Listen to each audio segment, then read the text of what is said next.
Philippe Lacour. Bonsoir. Donc vous êtes gérant de Jean d'Estuaire. Jean d'Estuaire, ça a commencé comment? Tout simplement, on s'est retrouvés, nous nous sommes retrouvés 4-5 fils du fleuve autour d'une table. C'est une personne de Bordeaux qui nous a dit tiens, vous êtes plusieurs nous parler du fleuve, c'était il y a une dizaine d'années, Fabienne Marou. Vous êtes plusieurs à nous parler du fleuve, vous devriez vous rencontrer. Donc certains avaient des projets de bateaux. Moi j'avais un projet sur l'île de l'Estuaire, une des îles. Il y avait là aussi des Iliens d'une autre île, de Margot. À ce moment-là, on parlait relativement peu du fleuve et Bordeaux continuait à faire à la moue. Les quais sont venus. Une fois que ces quais, merveilleuses réalisations, ils se sont retrouvés face à ce fleuve et on commençait à vraiment se poser des questions. Pourquoi il n'y a pas de bateau sur l'eau? Et là, il s'est déclenché des choses. C'est-à-dire que des conseils généraux, la mairie de Bordeaux, le conseil régional, les mairies ont installé ont commencé à comprendre qu'il fallait installer poser des structures. Le fleuve est puissant et long, donc ça a été un petit peu compliqué que de poser ces structures-là. Et voilà, ça nous a demandé un petit peu de temps. Donc voilà, en fait, c'est une poignée d'hommes qui à un moment se rencontrent et disent tiens, c'est bizarre. Pourquoi ce fleuve est-il aussi désert? Alors que tous les fleuves en France maintenant sont vraiment porteurs de beaucoup de dynamique, commerciale certes, mais tourisme fluvial. Voilà. Chacun avait son petit projet. Donc je vous disais, il n'y a pas de directeur. Non, parce qu'en fait, chacun est venu avec un projet. Et puis on a créé une association, Jean d'Estuaire.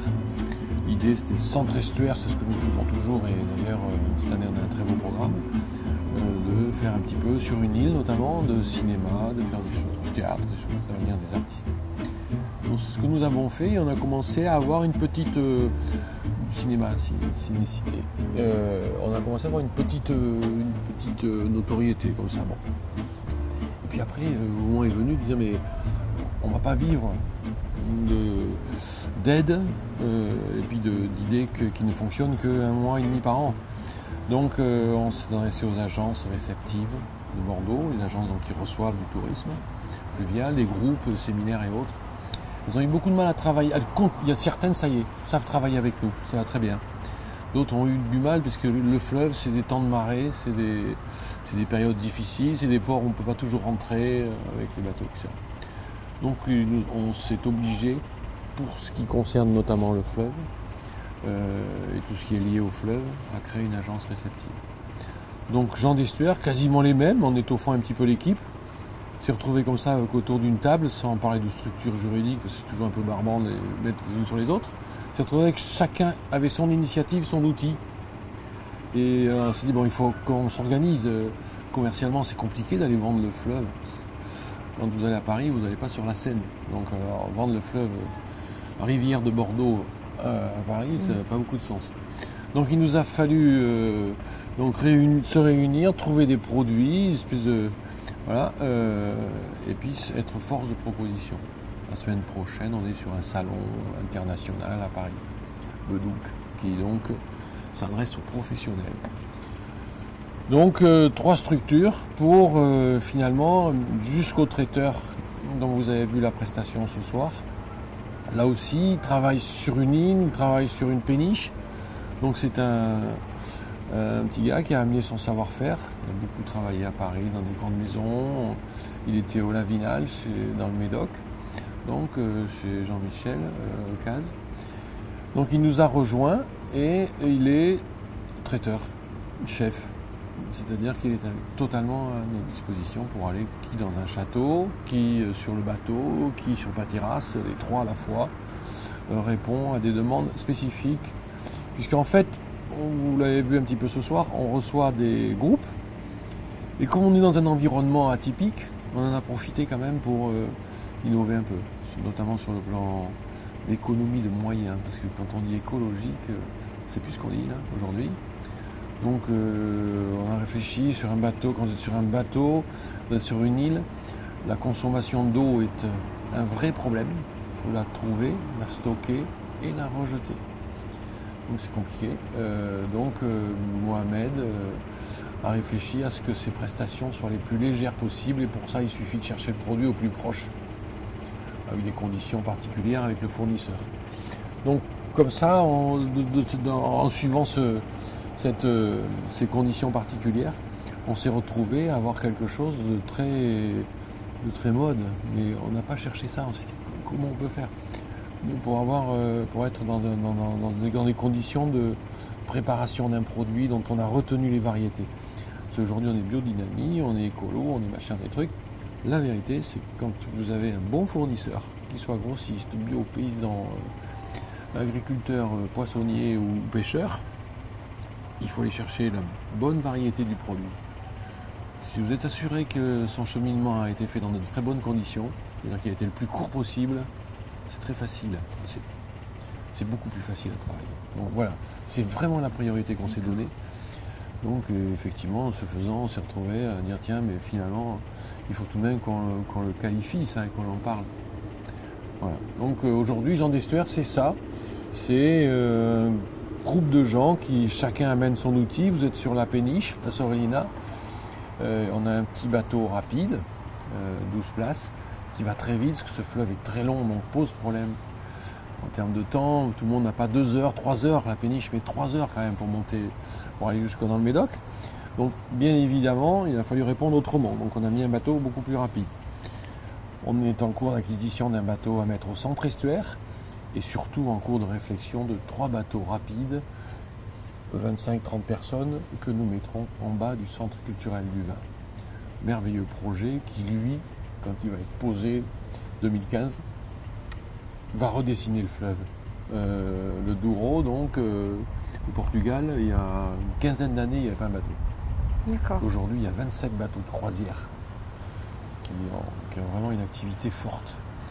On a des atouts ici, Veyroux-Vauban, UNESCO, les quais Bordeaux, fantastique. Évidemment, tous les sites les plus remarquables et les plus notoires viticoles. Nous avons de très très bonnes tables, très fines.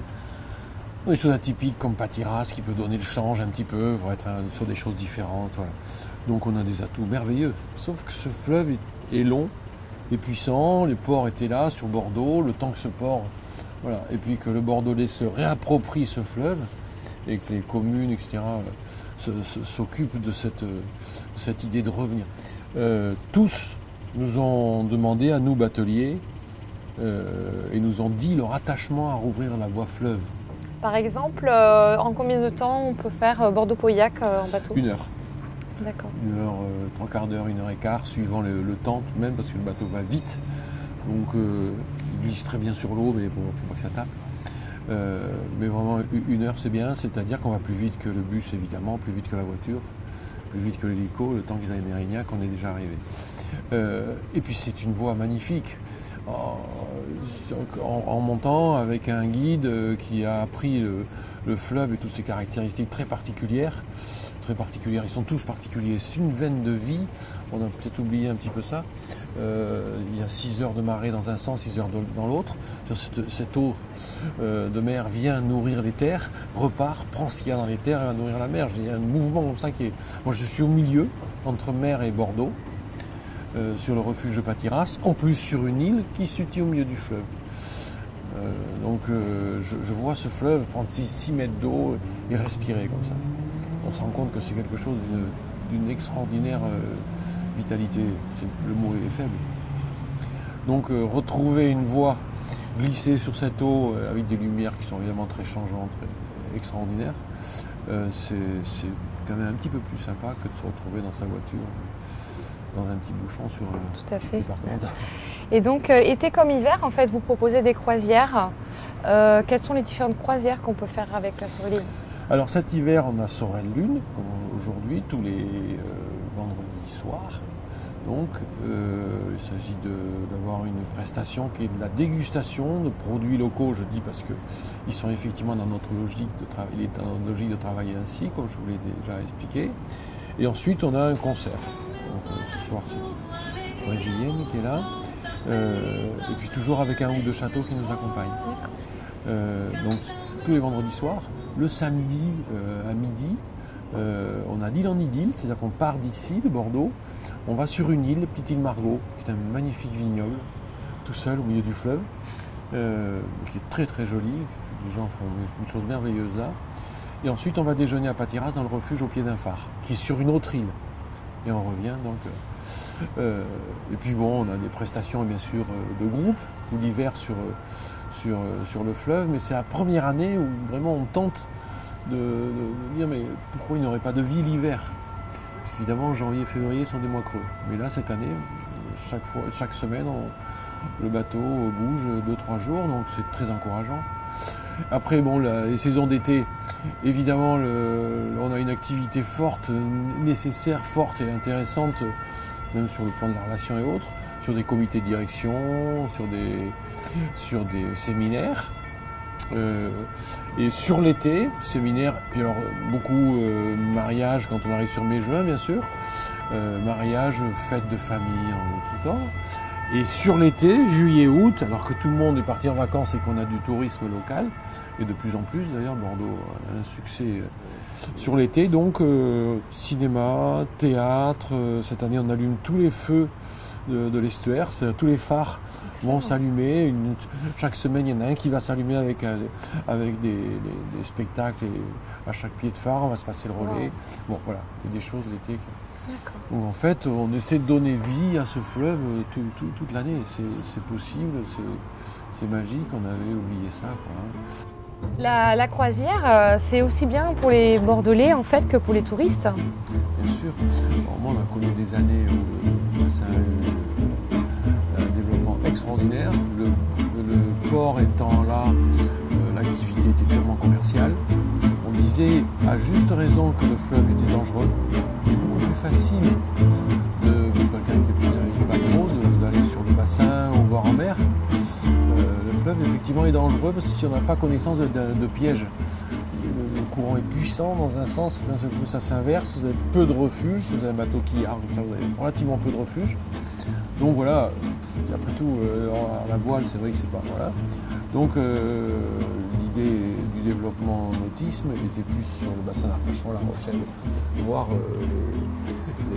aller un petit peu dans les Pyrénées qu'autre chose. Donc évidemment, on a volontairement un petit peu oublié comme ça par défaut le fleuve. Et comme vous le disiez tout à l'heure, les croisières que vous proposez, c'est donc pour les particuliers, pour les groupes, et on peut aussi en fait privatiser la Sorellina. Bien sûr. Bien sûr, c'est une de nos fonctions toutes essentielles, qu'il s'agisse de Patiras, de Cinette, bateau rapide ou la Sorellina. Sa première fonction, c'est une privatisation totale. Pourquoi? Parce qu'un séminaire sur un bateau comme celui-là, c'est pas immense. Bien évidemment, ils ont besoin de travailler, donc d'être dans une notion un petit peu protégée. Un comité de direction encore plus, voilà. Donc Patiras c'est une île avec 4000 m², un refuge au milieu. Là aussi, bien évidemment, lorsque vous êtes là en comité de direction, imaginez avoir du tourisme traversant, c'est pas génial. Et l'idée notamment sur Patiras, c'est de recevoir des groupes auxquels on dit on décide tout avant, on cale les choses. Et lorsque vous serez sur site, vous preniez 3 apéros, 4 ou 5 ou 3 cafés, il n'y a aucune publicité, vous n'avez aucune sollicitation, vous vous débarrassez de ça. Une centaine de chaises longues, les gens se posent autour d'un phare et passent un moment où on coupe tout réflexe systématique du truc à acheter, à ramener les cartes postales. Voilà. J'ai pas du tout de phare, j'ai un magnifique phare qui appartient au conservatoire du littoral, avec on a passé un nid bien sûr, merveilleuse chose qu'ils ont réalisée là. Donc on n'a pas de phare qui se renverse avec la neige qui descend. Pas de souvenir. Vous passez un moment, voilà. Donc là aussi on essaie d'avoir une approche un petit peu particulière, c'est-à-dire est-ce qu'on peut foutre la paix aux gens, qu'ils passent un moment le leur. C'est possible, on y arrive. Alors, quand on met un peu de musique en plus, cette idée d'économie de moyens, elle est toute simple. Vous allez pique-niquer à l'océan, vous amenez une bouteille d'eau, peut-être 2, 3, ça va vous agacer. Si vous faut ramener les bouteilles vides, ça va aussi vous agacer. Ce qui est la pire notion sur un fleuve, comme sur le bassin d'Arcachon, c'est que tous les bateaux amènent de l'eau. Ils ont un petit évier sur le bateau. On vide tout directement dans l'eau. Le fleuve n'a aucun équipement. C'est-à-dire qu'on peut avoir 500 litres d'eau complètement grise ou noire, on ne sait pas s'en débarrasser, si ce n'est dans le fleuve. Donc évidemment, là, quand vous entendez un petit peu la tendance, vous êtes d'un seul coup totalement alerté là-dessus. Là. Vous vous rendez compte que l'évacuation de l'emballage, du suremballage, du polystyrène, du PET, du plastique et enfin du grand carton va vous poser problème parce qu'il va falloir qu'on arrive sur un quai, il n'y a rien de prévu. Ni récolte de déchets, ni de l'eau, ni tout ça. Donc en fait, sans vouloir coller à une mode, on s'est retrouvé dans des termes de priorité. Et étant dans ces termes de priorité, on s'est rendu compte après que finalement, bon, moi j'étais agriculteur, éleveur de chevaux de course. C'est une bestiole incroyablement difficile et délicate. On a aussi des bœufs, des limousines, des charolais, tout ça. Bon, voilà. J'ai été céréalier, on avait 150 hectares. Il y a quelque chose dont on ne parle pas du tout aujourd'hui, c'est normal, on va peut-être y arriver, on n'est pas tous avec l'approche que j'ai eu la chance d'avoir.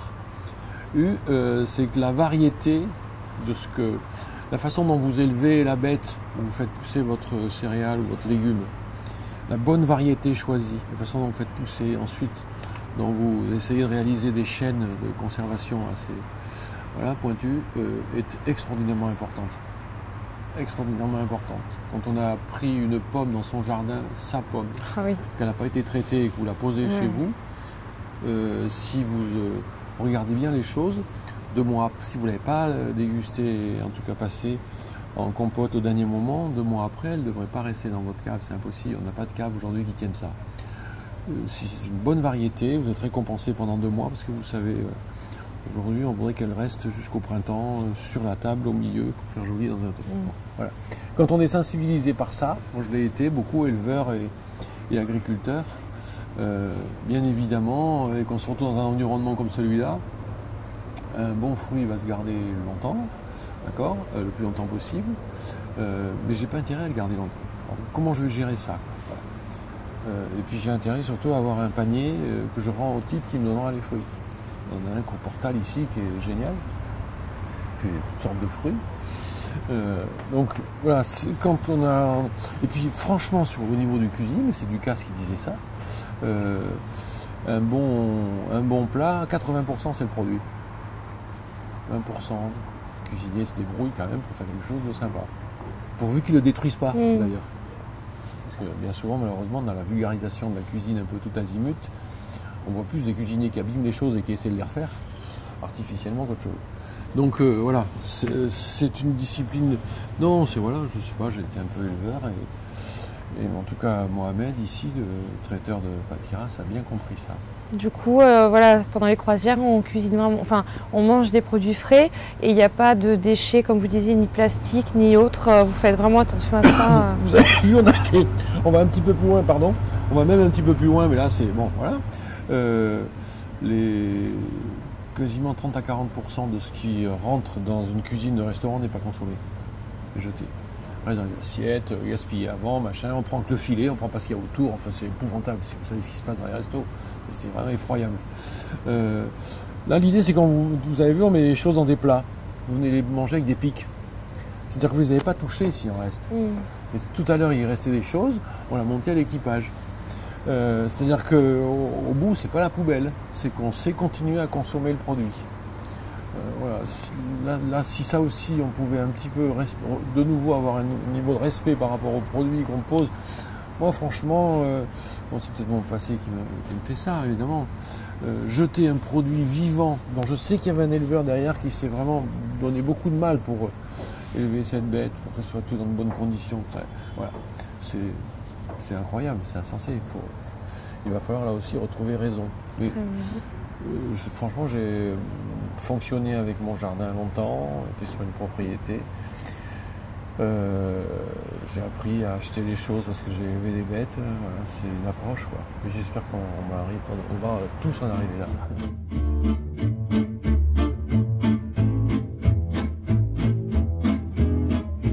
espère que la fête du fleuve sera une très belle fête. C'est en 2013.